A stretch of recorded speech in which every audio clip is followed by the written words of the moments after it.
Sfida alla Lega, alleati nel centrodestra, ma in un certo senso avversari nelle urne. Fratelli d'Italia, infatti, punta a sfruttare il consenso che arriva dai sondaggi e superare addirittura la Lega nei consensi in Veneto. Sarebbe un sorpasso storico, anche se per il momento siamo nel campo delle ipotesi. Intanto Fratelli d'Italia sottolinea l'importanza dei programmi chiari e sostenibili. Innanzitutto noi abbiamo un programma da attuare subito e un altro a medio termine, che abbiamo approvato e sottoscritto tutte le forze del centrodestra allargato, a differenza degli altri, perché la sinistra era unita soltanto dal collante del potere dei ministeri. Urso sottolinea la diversità rispetto al centro-sinistra, che considera diviso in tre parti dopo la caduta del governo Draghi. Da una parte Calenda e Renzi, dall'altra il PD di Letta, dall'altra ancora il Movimento 5 Stelle.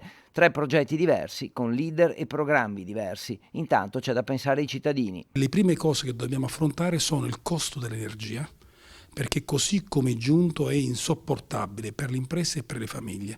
Quindi tratteremo in Europa, imporremo all'Europa ancora riluttante il tetto del prezzo del gas che il governo Draghi ha tentato inutilmente di realizzare, ma noi ci riusciremo per calmierare il mercato. Sulla questione bollette bisogna aiutare i veneti. Nel contempo daremo quei sussidi, quelle assistenza, quei contributi necessari per le imprese maggiormente colpite e per le famiglie per superare questa fase così grave e difficile che rischia di paralizzare il Paese. Quanto al PNRR, la discussione è se si possa modificarlo e ridiscuterlo con l'Europa. E si può farlo perché il regolamento sui fondi europei prevede che in casi di straordinarietà, e cos'è più di straordinario di una guerra che è avvenuta nel cuore d'Europa e che ha portato a un costo così forte dell'energia, si possa rinegoziare il PNRR, per esempio, per investire più risorse proprio sull'autonomia e la sovranità energetica del Paese. L'obiettivo finale di Fratelli d'Italia è portare le risorse sul territorio e il Veneto, secondo Urso, finora è stato trascurato dal governo.